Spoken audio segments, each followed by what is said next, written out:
ועכשיו יש אייטם מאוד מאוד מעניין. שלום לאילן השואל. שלום, צהריים טובים, ארי. מה נשמע? בסדר גמור. כן, זה נחמד מאוד.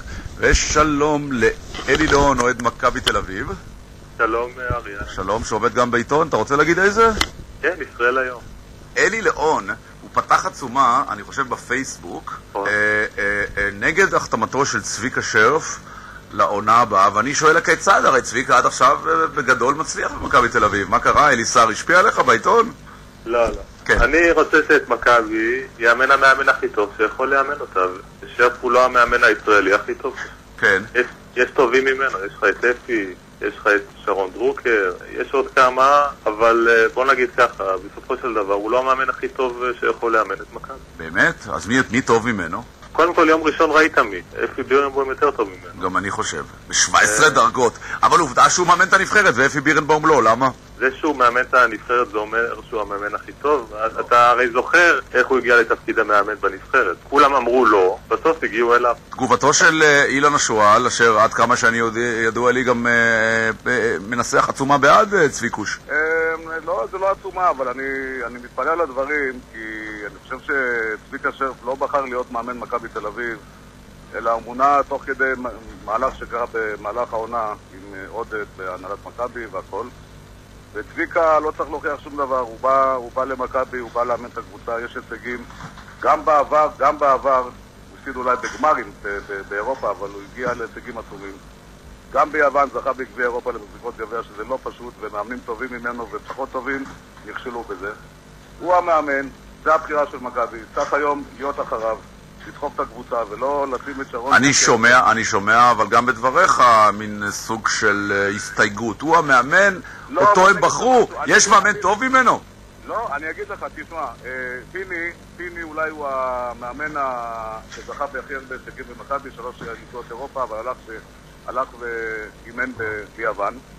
צביקה, אני אגיד לך, לפני ספאחיה, אני עשיתי הכל שצביקה יגיע למכבי תל אביב, א' בגלל הישראלים שחלק גדול מהשחקנים משחקים בנבחרת ישראל, ב' עם ניסיון עצום בכדורסל.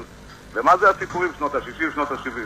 האיש מנצח קבוצות באירופה מהדרג הראשון, מנצח בארץ, זה שהוא הפסיד לאפי בירנבאום, אז שפו לאפי בירנבאום, אבל ההישגים עדיין בבני השרון אין שום הישג, אין אליפות, אין גביע, אין שום דבר. אבל אפי הוא מאמן גדול בפני עצמו, ואיך נמדד מאמן? לפי מה? אני צריך לדעת, אני לא יודע לפי מה לא מודד את ה... אולי תענה, אלי, לפי מה מודדים מאמן? בוא נגיד ככה, הסיבה... רגע, אילן, תן לו לענות. הסיבה היחידה שמכבי רוצים את שרף לעונה הבאה זה בגלל שהוא לא עולה הרבה כסף, פשוט מאוד, כי פיני... אתה יודע מה הוא מרוויח? הוא יודע מה אתה מרוויח? אתה הראת פעם למישהו את התלוש, הוא יראה לך את התלוש? לפי מה אתה קובע שהוא לא מרוויח? לא, הוא מרוויח, בטוח שהוא מרוויח, אבל אתה יודע טוב מאוד, ואמרו את זה באופן פומבי, פדרמן אמר את זה באופן פומבי, זה לא סוד, שהם לא רוצים לשלם למאמנים הרבה כסף. אני חושב שמכבי שילמה הרבה כסף למאמנים, וצביקה... מה זה הרבה כסף? שילמו הרבה, אני לא יודע כמה, אבל... הם לא רצו לשלם לדייוויד בלאט את הערך שלו בשוק, בגלל זה דייוויד בלאט לא מאמן את מכבי תל אביב. דייוויד בלאט המציא איזשהו תואר שהוא לקח על עצמו, שהוא זכה באליפות איטליה, שזו הליגה הכי נמוכה באירופה היום. והיום בטורקיה הוא לא כל כך מצליח, בלשון המעטה. ואני לא חושב שדייוויד בלאט בא וביקש, לפי הפרסומים, מיליון יורו ומיליון... זה רק כדי להגיד למכבי, אני לא רוצה לבוא, כי יש לי הצעה מצ'סקה. זה דברים שדייוויד פדרמן אמר. דייוויד בלאט היה מאמן בינוני, שליד פיני גרשון, ב3 אליפויות אירופה, וכשהוא אימן לבד, הוא הפסיד באדריאטית, והפסיד פה דברים. דייוויד בלאט לא כזה מאמן גדול. אליפות אירופה עם הרוסים? לא, עם מי עכשיו? בסדר, אז למה לא פיני? פיני, המאמן הכי טוב באירופה, הכי מתאים למכבי. לא רוצים לשלם את הכסף הזה, פשוט לא רוצים לשלם לו כסף. פיני הלך ליוון, וזה לא סוד שאני מחסידי פיני גרשון, אבל גם מחסידי צביקה. כותב לי האוהד גל סוקולובסקי, אס.אם.אס מעניין, מאמן טוב זה מאמן שלוקח תואר ממכבי, נקודה. אפי העיף אותם שנה שעברה מהגביע, אז הוא ראוי. רגע, אבל אילן, תסכים איתי, יום חמישי היה משחק מצוין של מכבי נגד ריאל. היה המשחק אולי הכי טוב בשנתיים האחרונות של מכבי. מצד שני, אתה ראית שלריאל אין מאמן, פשוט אין מאמן. זה היה פתיחה. אני ראיתי את אותו מאמן מנצח 40 הפרש, כמה ימים אחרי זה בספרד, את הקבוצה השנייה הכי טובה בספרד. כן, זה אומר אולי גם שהוא לא כל כך עושה סקאוטינג באירופה, שזה רק מוכיח כמה הוא מאמן גרוע. אבל יש משהו בדברים שלך, שזה על רקע אחר, עם צביקה טוב או פחות טוב. זה לא על הרקע המקצועי שלו כרגע במכבי שהוא... מה קרה? צביקה אנס לו את החתול? מה קרה? למה? הוא 15-2 בתוצאות שלו. אבל תסתכל על ההיסטוריה שלו, עזוב את העונה, תסתכל על ההיסטוריה שלו. ואלה ההיסטוריה, מה עם ההיסטוריה? ההיסטוריה שלו, שהיה לו הישגים עם מכבי, הפסדנו בשני גמרים איתו, זה נכון, אבל מצד שני עמדו קבוצות אדירות, זה לא אף מאמן, אין לו הישגים שהוא, אתה יודע, ברצף. יש מאמן שלוקח אליפות פה, אליפות שם. צביקה גם בנבחרת הגיע להישגים, וגם במכבי תל אביב. אבל אנחנו לא תמיד עם כוכבים כמו פארקר וכמו שרה, שיש לך אותם לצביקה תמיד יש איזושהי תקרה שהוא אף פעם לא עובר, תמיד. זה כבר מוכח שנים. נכון שהוא מייצב קבוצות, נכון שלמשל בסיטואציה הזאת הוא בא למכבי וייצב אותה, ופתאום פייזר הפך לשחקן הכי דומיננטי באירופה. תגיד לי, אלי, אתה ידיד של... אתה מכיר את פיני גרשון באופן אישי? לא, אני אף פעם לא פגשתי אותו. אף פעם לא פגשת אותו.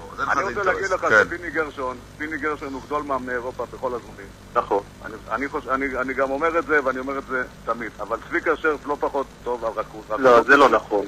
איך מאמן, לא, תגיד לי, איך מאמן לא שומר אזורית של הקבוצה היריבה אין קלעים? איך?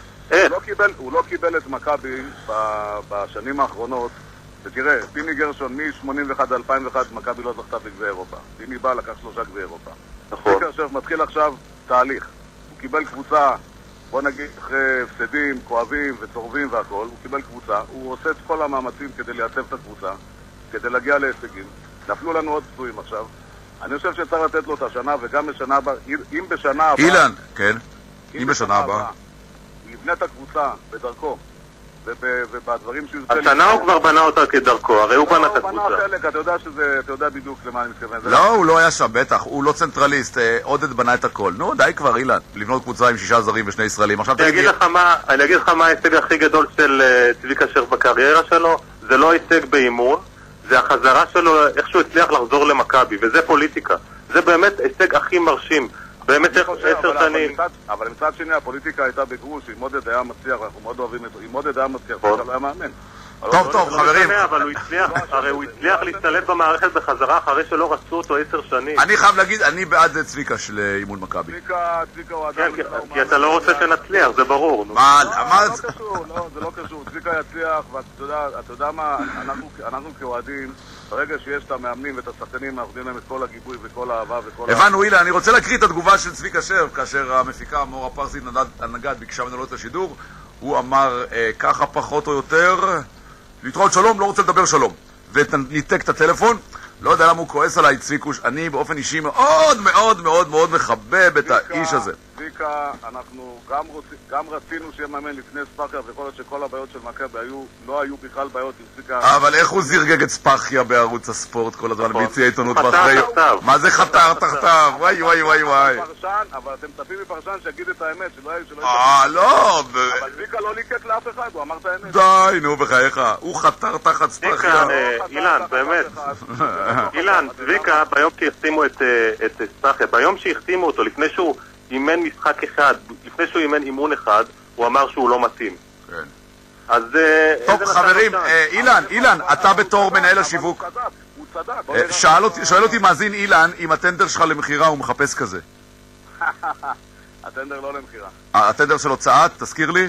הוצאת ספרים מודן. מודן, שאתה מהנהלה שלה, ואני רוצה לשאול אותך שאלה, איזה ספר הולך עכשיו מצוין? בלב היער. ספר מתח אירי. אירי. אחד הספרים הטובים, כן, מתורגם סופר אירי, ואחד הספרים הטובים היום בספרי, מי שאוהב ספרי מתח, זה... באמת? צביקה כבר קרא? צביקה במתח של המערכת, הוא רוצה להצליח, אנחנו רוצים להצליח איתו ביחד, אנחנו נצליח איתו ביחד. מה אתה אומר, אלי? אמרת משהו? אין שם תמונות, אז נראה לך שהוא קרא. זה כבר היה מכה מתחת לחגורה, הרי טיפש הוא לא, עזוב. זה לא יפה, צביקה קורא ספרים. לא אמרתי שהוא טיפש. לא, ספרים הוא קורא. הוא קורא ספרים. בטח, נכון. הוא מאמן, הוא איש טוב. בתור אדם שיש לו התפרצויות זעם, אינני יכול שלא לחבב אנשים עם התפרצויות זעם. זה אנושי, זה נחמד. הוא חבר, שאתה פונה אליו ב1 בלילה, אז הוא... זה בסדר. אז אוקיי, אני אפנה אליו היום ב1 בלילה בבילויים, אני אתקשר אליו. אני מחתים אותו היום ל3 שנים בקפטר. העיקר שננצח יום חמישי, לא משנה מי מאמן. בעזרת השם. תודה רבה לשני אוהדי מכבי שניהלו פה באמת ויכוח דיוני ואינטליגנטי. היו חסרות לי קצת קללות, אבל לא נורא. פעם הבאה. תודה רבה, להתראות.